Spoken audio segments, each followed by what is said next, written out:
Josh Hasten here, Israel Uncensored, on the Land of Israel Network at thelandofisrael.com. It is Monday, September 7th, 2020, the 18th of Elul, 5780. Hope you're doing well in your part of the world. I am here in Jerusalem, where it is just so hot.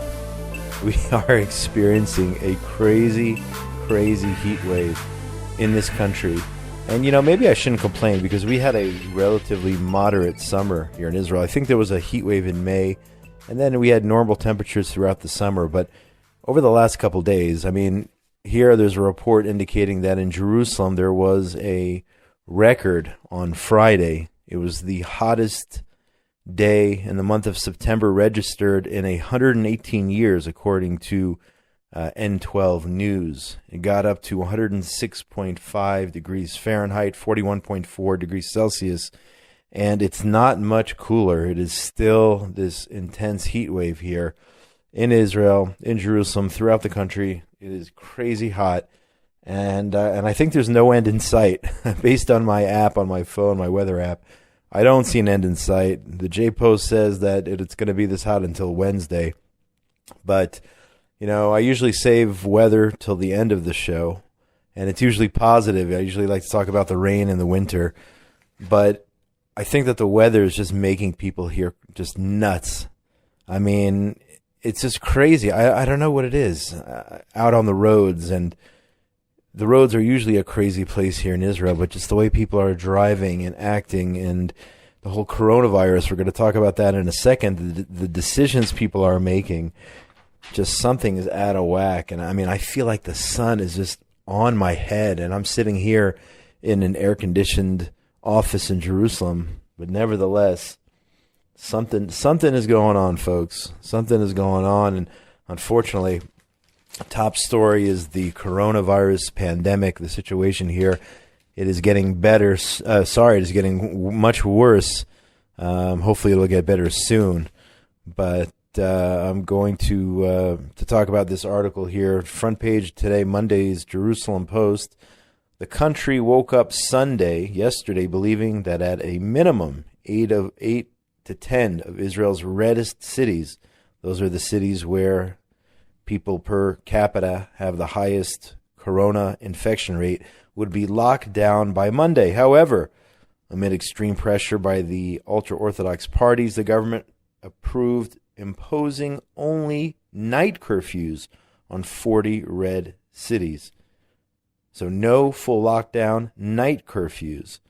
The restrictions, which were voted on by the Ministerial Committee on declaring restricted zones late Sunday, will go into effect on Monday. That's tonight at 7 p.m., and we will require businesses to shut down by 7 p.m. every day and forbid people from venturing more than 500 meters from their home between 7 p.m. and 5 a.m. The education system will come to a halt, except for preschools and special education. Gatherings limited to 10 people in closed spaces, 20 people in open spaces.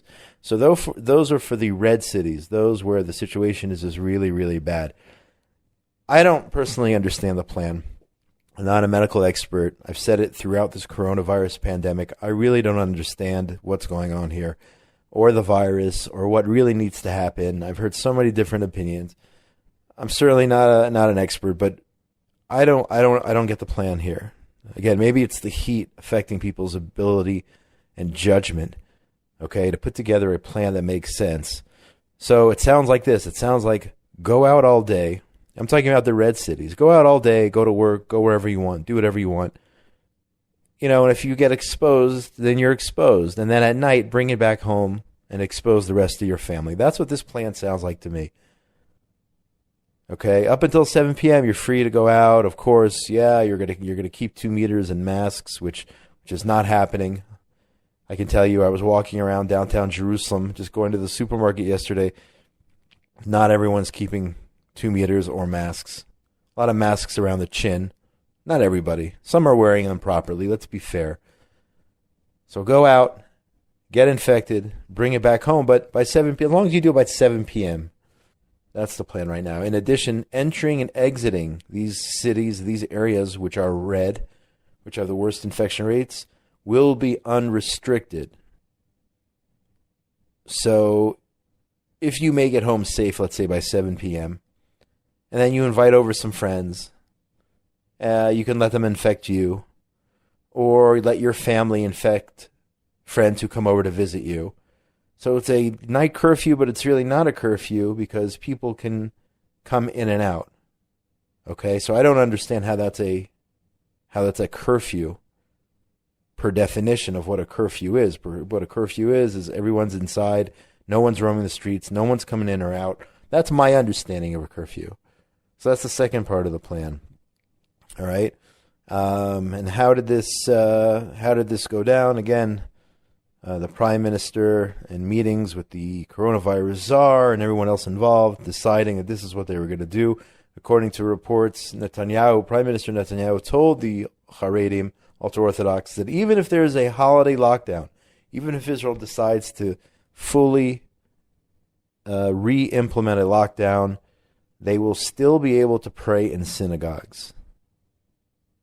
Even with a lockdown, it's not really a lockdown, he's saying, because you'll still be able to pray in synagogues on Rosh Hashannah and Yom Kippur.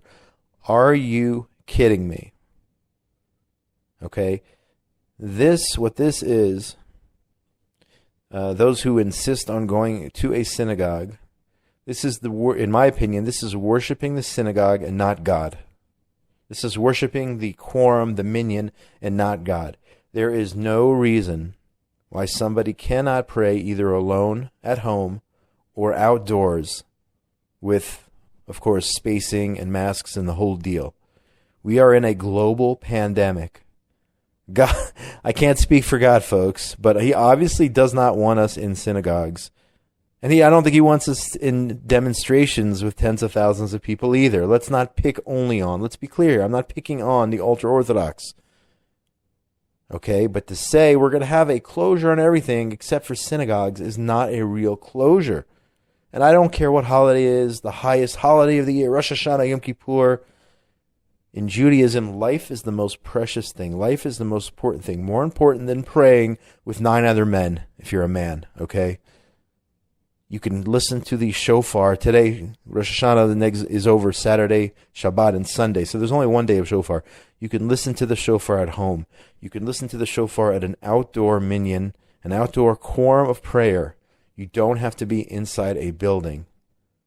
Okay? This is an exceptional year, and people need to learn to let go. You have to let go for life. For the safety of your neighbors and loved ones, you have to be able to adapt to the reality and let go. And the government decision is not helping that. It's enabling those who insist on praying in a closed quorum, indoors, or whatever it is, even though the government will say, oh, you can only have 10 people, 20 people, whatever it is. Synagogues are going to be packed, and this is going to go on and on and on.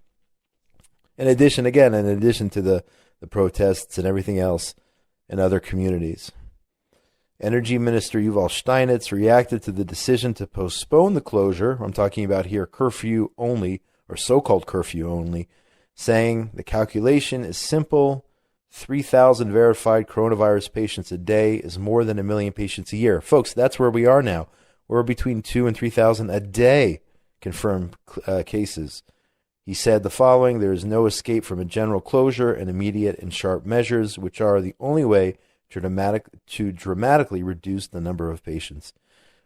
Folks, I also don't want to see a total closure.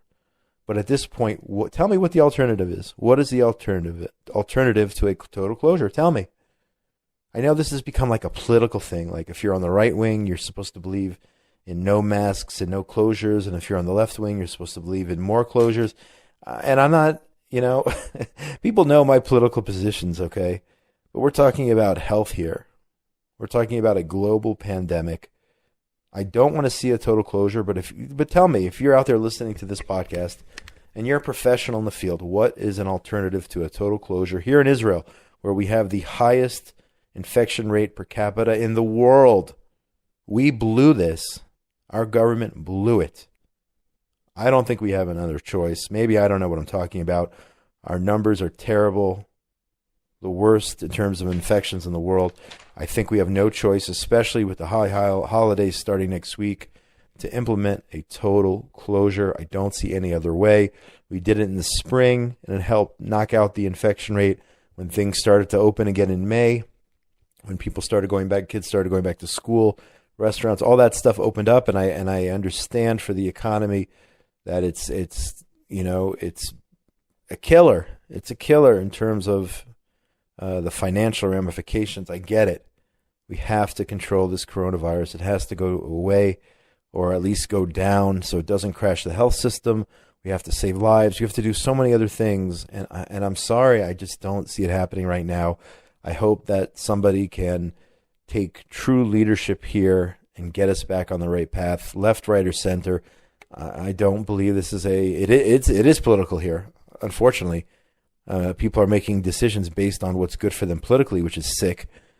Not, on the other hand, not really based on what's best for the sick, but what's good for them politically, which is sick, which is revolting. We got to get this under control. If you have any ideas on any of this related to coronavirus, get in touch with me. If I'm totally off here, let me know. Josh@thelandofisrael.com. That's my email. Tell me what you think Israel should be doing during this global pandemic, which we are not currently doing. Okay, that's the coronavirus talk. Moving on to positive news here, because there is, of course, some positive news. The Times of Israel reports that the new president of Malawi, if I'm pronouncing that correctly, an African nation, his name is Lazarus Chakwera, on Saturday announced plans to open a diplomatic office in Jerusalem. This promise follows declarations made by the respective leaders of Serbia and Kosovo on Friday. Chakwera is an evangelical who was inaugurated as the South African nation's president on July 6th. And when I say, I mean Southern Africa, not the country of South Africa. Let's be clear here. He is the president of Malawi. He holds a PhD in theology, has been a long-time supporter of the Jewish state, which he visited last year. So far, only the U.S. and Guatemala operate full-fledged embassies in Jerusalem. A number of countries have opened trade, defense, or cultural missions in the city, including Brazil, Australia, Hungary, and Honduras. As I just said, on Friday, Serbia and Kosovo unexpectedly announced their intention to establish embassies in the Jewish capital as well, in the context of bilateral economic normalization agreements brokered by the U.S. administration. You saw the White House ceremony there with President Trump. Definitely very involved in getting that deal done. It was actually after 2 days of meetings with the Trump administration, again reported by Times of Israel, Serbian President Alexander Vučić, Kosovo's Prime Minister Abdullah Hoti agreed to cooperate on a range of economic fronts to attract investment and create jobs. White House announcement provided Trump with a diplomatic win ahead of the elections in November, furthering his administration's push to improve Israel's international standing. So, Trump administration very involved here. Netanyahu's office issued a statement hailing Serbia for being the first European nation to agree to move its embassy. Said efforts continued to convince other European countries to do so. In addition, Netanyahu said, following discussions held in recent days, with the National Security Council, Foreign Ministry, and others, it was decided that Israel will establish diplomatic relations with Kosovo. So thank you to those countries for, let's see it actually happen, but thank you for getting on the right path and being on the right side of history and deciding to open up embassies in Jerusalem. Of course, the Palestinian Authority not very happy about this, threatening, today's Jerusalem Post reporting, that the PA will sever ties with any country that opens embassy to Israel in Jerusalem. Saeb Erekat took to Twitter ranting and raving over the fact that Serbia and Kosovo will be establishing a presence in Jerusalem. This is great news. Anytime the Palestinian Authority is upset about something, you know you're doing something right. Erekat has become, at least in recent days or weeks or whatnot, at least from what I've noticed, he's become obsessed with Twitter. He is a Twitter propagandist liar. He's a terrorist in a suit, and he lies and lies and lies in his tweets. But of course, Twitter is not going to suspend him for lying and inciting against Israel. When the Iranian leader calls for genocide and the destruction of the state of Israel, and Twitter gives him a hall pass, Saeb Erekat is probably not on the radar. Let him keep telling his lies over and over. But here, making threats, saying that Palestine, which is a fictitious place, will sever its relations with any country that will move or open its embassy to Jerusalem. That's PLO, remember the terrorist organization? The PLO Executive Committee Secretary General Saeb Erekat, a terrorist in a suit, nothing more, nothing less. That is exactly what he is. And if he's upset, then something good is going on in the world. Speaking of terrorists, leaders of Hezbollah and Hamas met to discuss diplomatic normalization between the Jewish state and the Arab countries. They're also upset about Israel and the UAE agreement and other countries talking about normalizing their ties with Israel. They stressed the so-called stability of the axis of resistance against Israel, reported by Hezbollah-run Al-Manar TV. Nassan Nasrallah, head of the Shiite Hezbollah terror group, was pictured meeting with Ismail Haniyeh, who heads the so-called political bureau of Hamas. I think they met in Lebanon just a few days ago. So Shia, Sunni, okay, two different branches of Islam. These people who butcher each other till this day throughout the Middle East, can't stand each other, don't get along. Okay, all these different organizations, terror groups. When it comes to the Jews, they put aside their difference. It does not matter anymore. The common bond is to destroy Israel, to wipe out the Jewish people. That's their common bond. And they are able to meet and get along when it comes to, maybe they didn't discuss any other issues, religion, let's say. But when it comes to wiping out Israel, they're willing to meet, they're willing to cooperate. And that is why, by the way, that is why Oslo failed, the Oslo peace, so-called peace plan. The plan was that we will turn over land. Israel will turn over, and we went along with this, okay? We're to blame. We will turn over land to the PA. We're going to arm them and train them, and then they're going to fight Hamas. The PA will be the good guys, and Hamas will be the bad guys. And what happened? Palestinian Authority policemen, they turned their guns on Israel. And, of course, Hamas jumped in on the bandwagon. Also, I'm talking about the Oslo War, what some refer to as the Second Intifada. They, Hamas and the PA, they put all their differences aside with their goal to blow up buses, to murder, to maim, to destroy Israel. When it comes to Israel, they're willing to put it all aside and join forces. Okay, even if they can't stand each other. Same thing happening here. Iran, by the way, Iran, the main sponsor of Hamas, Iran, Shia Iran, Sunni Hamas, doesn't matter, folks. This is not the Middle East of old. When it comes to Israel, they put their differences aside in order to attempt to destroy the Jewish state. Roger Waters, Pink Floyd, right? Roger Waters, the Israel-hating anti-Semite, claimed in an interview, this reported by the J-Post, on August 29th, on Al Jazeera's English news channel, he claimed he has never spoken an anti-Semitic word in his life. Quote, I've never done or spoken a single anti-Semitic word or act in my entire life, or had an anti-Semitic thought in my head in my entire life, he said, adding that he joined the BDS movement because Palestinians have been asking for basic human rights. That's Roger Waters. So let me ask him this question. You have singled out the Jewish state. You have singled out Israel. You hold Israel to a different standard. And that's not anti-Semitism, right?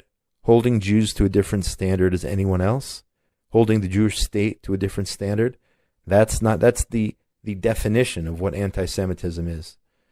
Holding the Jews to a different standard and dedicating your life to trying to boycott and encourage others to boycott the state of Israel. Joining the BDS movement. The BDS movement started by known terror supporters saying, let's join them. This is their plan. This is their strategy. Let's join BDS. We'll join them and then claim we're not anti-Semites. And everyone will buy it. That's Roger Waters and his groupies. That's what they do.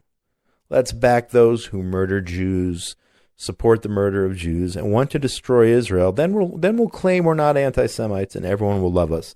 That is essentially Roger Waters and all of those who believe that they're trying to help the Arabs when they're actually hurting the Arabs. The first ones to get hurt when you BDS Israeli companies are the Arabs, especially those companies in Judea and Samaria. They're the first ones who get hurt. They're the first one who lose their jobs.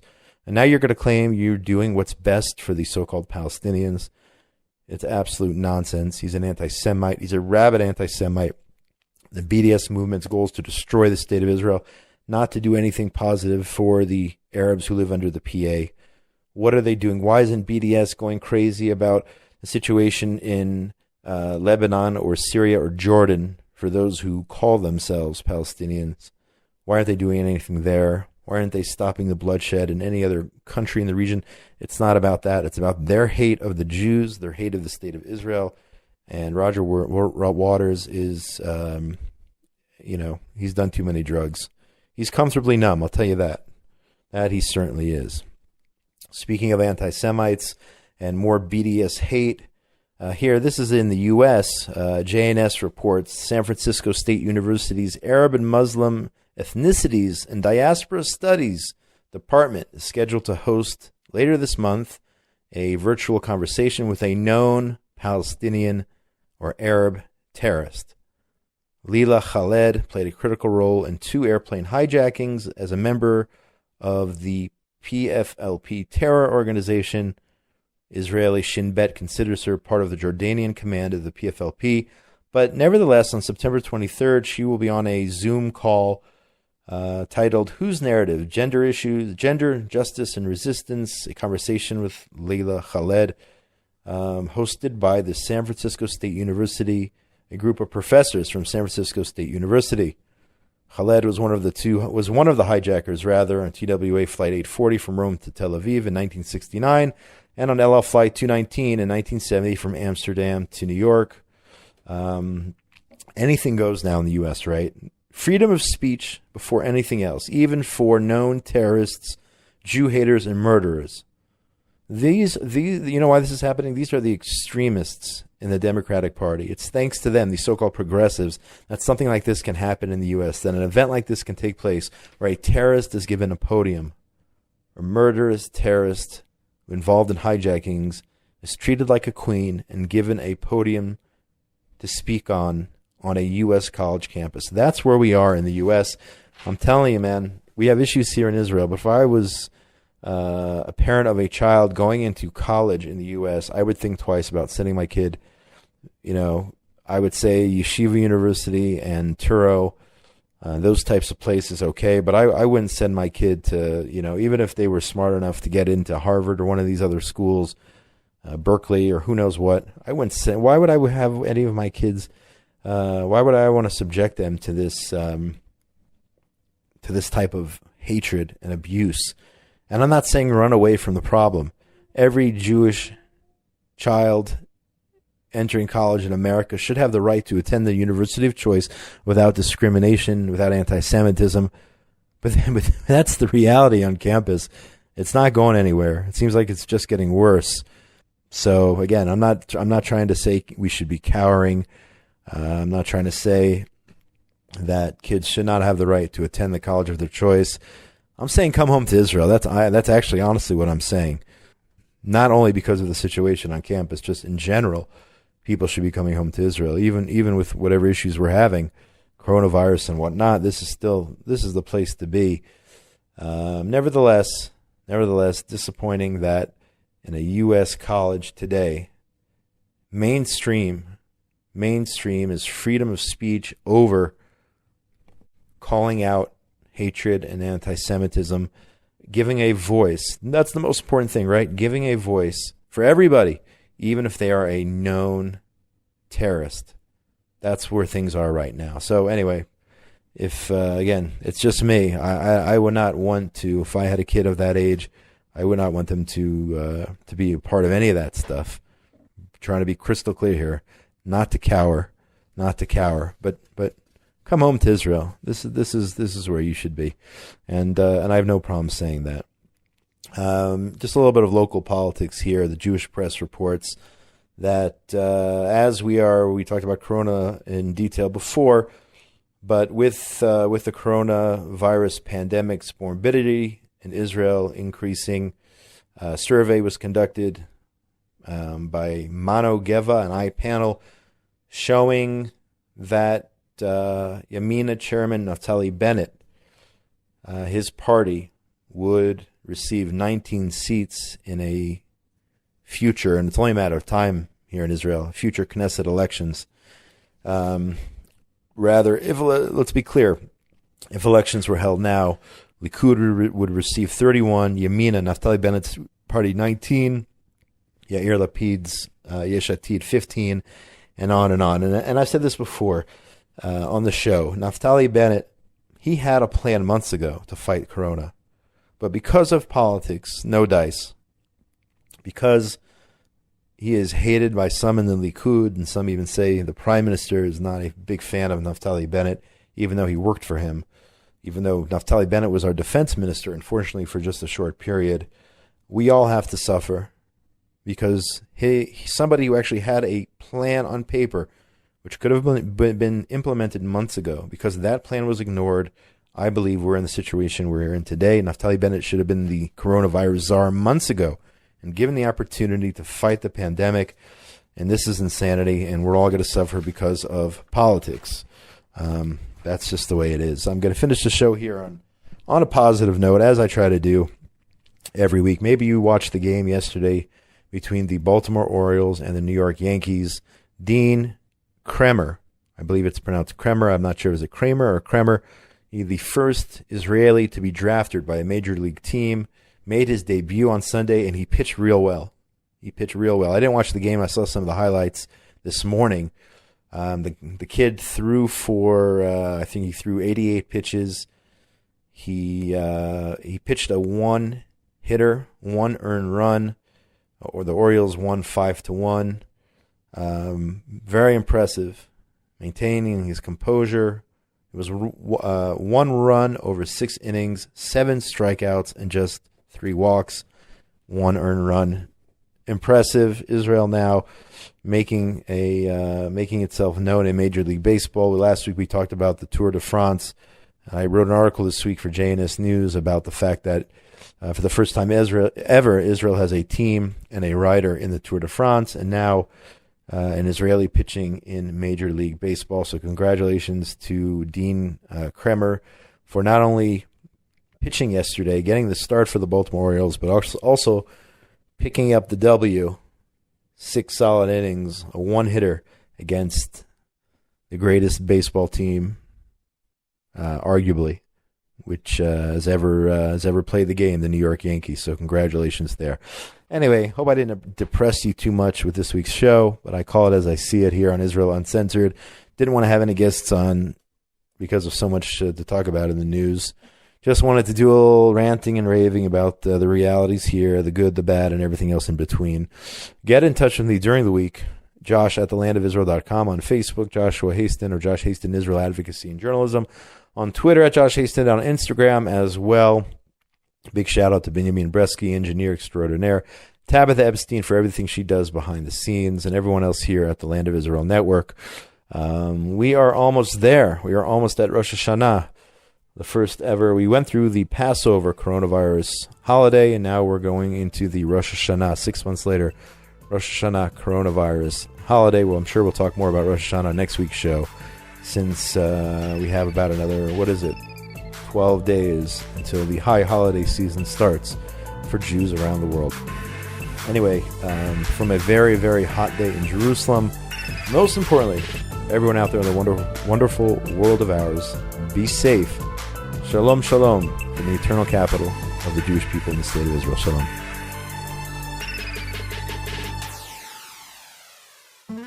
Shalom, everybody. This is Jeremy Gimpel from the Land of Israel Network, but also from the Land of Israel Fellowship.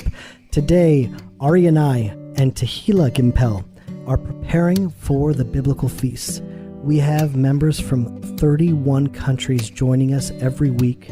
Sunday, live at 6 p.m. For those that can't make it live, they get a direct recording sent to them. We're growing together, we're learning together, we're celebrating together. The gates are open for all who want to come and join. And so this is a personal invitation to all the listeners out there. If you want to join the Land of Israel Fellowship, just go to thelandofisrael.com/fellowship, and you can join us tomorrow as we